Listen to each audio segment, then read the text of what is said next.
problème n'est pas là. Francis Gosselin. Ça sonne comme une arnaque. J'ai-tu une bonne logique, moi, là? Mario Dumont. Dis pas que c'est pour faire plus d'argent. La rencontre. Gosselin. Dumont. Bon. Là, tu nous... Quoi? Je devrais mettre mes lunettes. C'est trop de stock, là. Je peux pas mettre à la fois les lunettes... Mario Dumont perd le là. fil de sa propre émission, mesdames et messieurs. Je vais mettre ça pour te faire suer, parce que toi, ce qui te fatigue, t'es le concert party aujourd'hui, ce qui te fatigue, c'est qu'on a perdu de la productivité. Ben là, tout le monde parle de l'éclipse, là, fait que je me suis dit, je vais me joindre au party, mais la maudite éclipse, Mario, là, c'est un vrai gaspillage phénoménal. Là. Franchement, la Lune est passée devant le Soleil, revenez-en, ça a duré 1 minute, là, tu sais. Puis pour ça, là, les gens, ils ont pris genre 2 heures, 3 heures. Il y a une collègue qui a dit, la compagnie a donné l'après-midi de congé aux employés, là, pour 1 minute 28 secondes. Le monde, s'ils passent le reste de l'année plus heureux, plus attachés à leur compagnie, ils vont être plus productifs. Fumez une cigarette, achetez-vous une Kit Kat, quelque chose. Mais là, fait que j'ai calculé ça, Mario, là, à peu près 60% de la population québécoise qui aurait dû travailler, qui n'a pas travaillé. C'est à peu près $1 milliard en perte de productivité, sans compter ces espèces de coches. T'as pas l'air très joli, là, Mario Dumont, là, juste te dire, là, je sais pas si tu te vois, mais... Ça marche très bien. Mais toutes ces 2 piastres-là cumulées, il faut des millions de dollars. Ça vaut pas 2 piastres, là. Ben, il y en a qui ont payé 5 puis 10, là. J'ai vu des annonces sur Facebook, c'est non, y en a délirant, là. À 2, il y en a pas, là. Non? C'est plus 10, là. En tout cas, je sais pas, Mario, mais mettons, des millions là-dedans. C'est pas cher à payer, ça marche, c'est incroyable. Ça a été d'une efficacité. Et puis finalement, je me dis $1 milliard.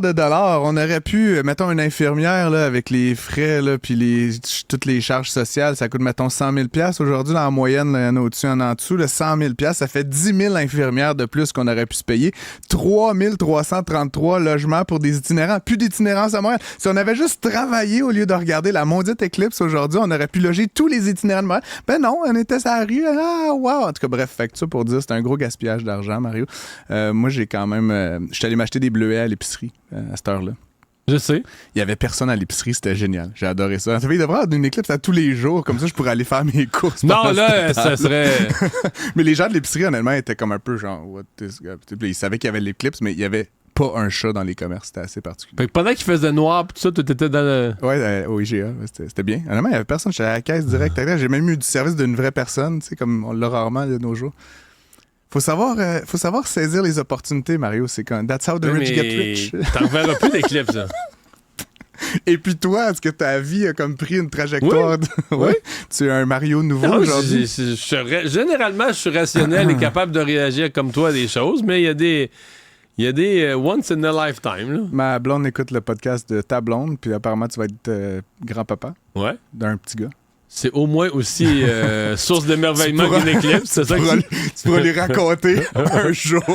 J'étais sur la rue Berry. Ben, la lune est passée devant le soleil, puis ça a coûté $1 milliard au Québec. C'est pas une bonne année pour naître, là, si tu veux, une éclipse, là. Non, effectivement, il n'y en verra jamais. Ben non. S'il reste au Québec. Ouais, non, 82 ans. Bon, Mario, je fais des blagues. J'ai regardé les clips, j'ai trouvé ça beau. J'ai fait comme tout le monde, j'ai eu un petit moment. Ceci dit, si vous avez des lunettes comme ça... Ceci dit, tu t'as vraiment calculé la perte de perte de productivité. Et les lunettes, t'allais nous dire? Il y a des organismes qui les récupèrent parce qu'il y a des éclipses qui s'en viennent dans d'autres pays du monde, en Afrique notamment. Puis comme tu dis, des bonnes lunettes comme ça coûte plusieurs... À 10$ la lunette en Afrique, les gens s'en achèteront pas. Je veux pas comme, tu sais, l'Afrique, là, mais je veux dire, oui, ils ont pas les moyens d'acheter des lunettes de cette qualité-là. Fait que, tu sais, au lieu de les mettre dans les vidanges, il y a quand même des produits chimiques, etc. Donnez-les à un organisme, au moins, ça va pas générer, en plus du $1 milliard de pertes. Je vais arrêter de les briser pour faire le clown en ondes, à les coincer en dessous de mes écouteurs. C'est tout.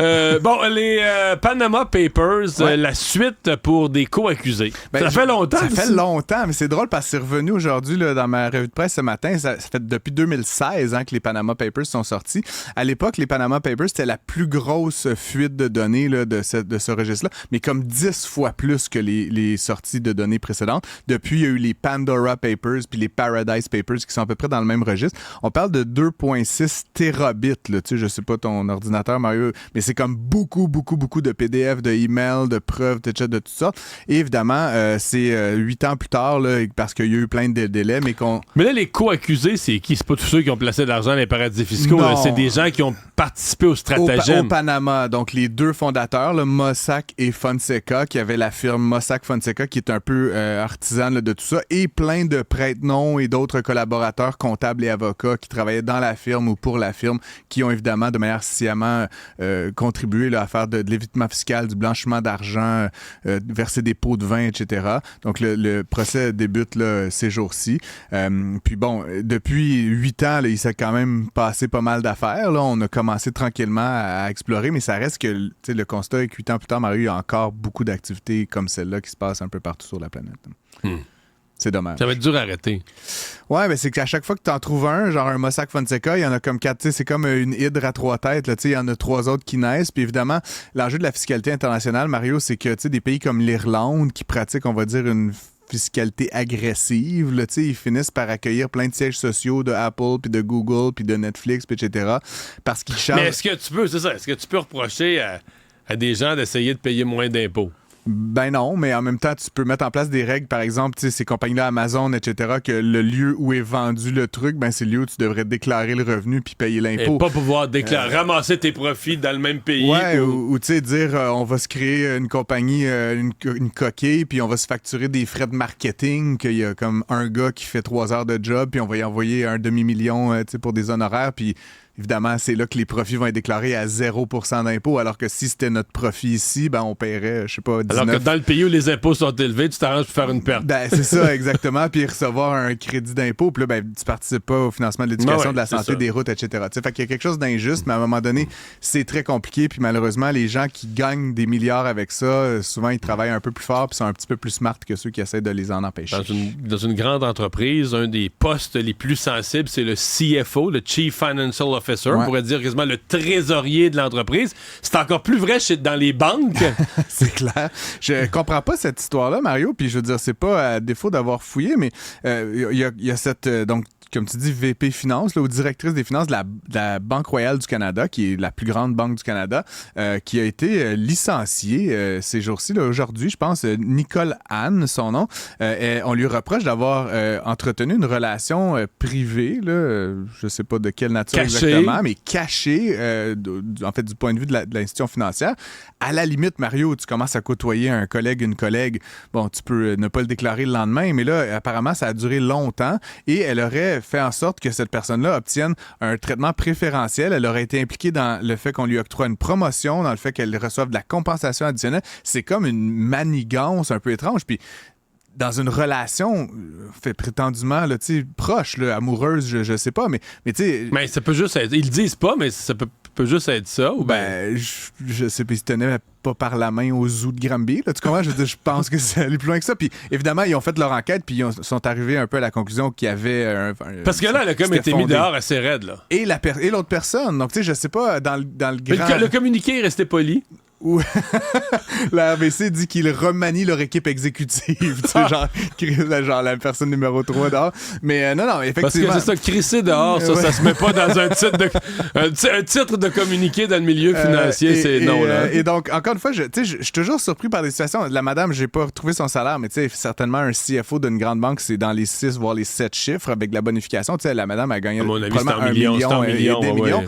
L'autre personne qui a bénéficié devait gagner aussi de très bons salaires. Ces deux personnes-là sont inembauchables, là, tu comprends? Même, je sais pas où ils vont se retrouver chez McDonald's. Tu comprends? Il n'y a aucune autre institution financière à ces niveaux-là qui vont les réembaucher nulle part sur la planète. Donc, tu sais, pourquoi? Pour lui faire gagner 10 000 $ de plus de bonus ou je sais pas quoi, une promotion, que cette personne-là, si elle était bonne, elle aurait eu... Parce que d'abord, c'est pas interdit de tomber en amour. Là. Je veux dire, non. Fallait qu'elle le déclare. Et oui, puis après ça, ben, quand il y a les décisions qui surviennent sur cette personne-là, doit-elle être promue? Ça se retire, de la salle. Franchement, je suis toujours abasourdi quand des gens, encore une fois, qui gagnent des millions de dollars comme ça, sont un peu rejetés, là, prennent des décisions comme ça qui les mènent à être rejetés par l'institution. Encore une fois, qui se retrouvent face à aucune perspective là, d'avenir.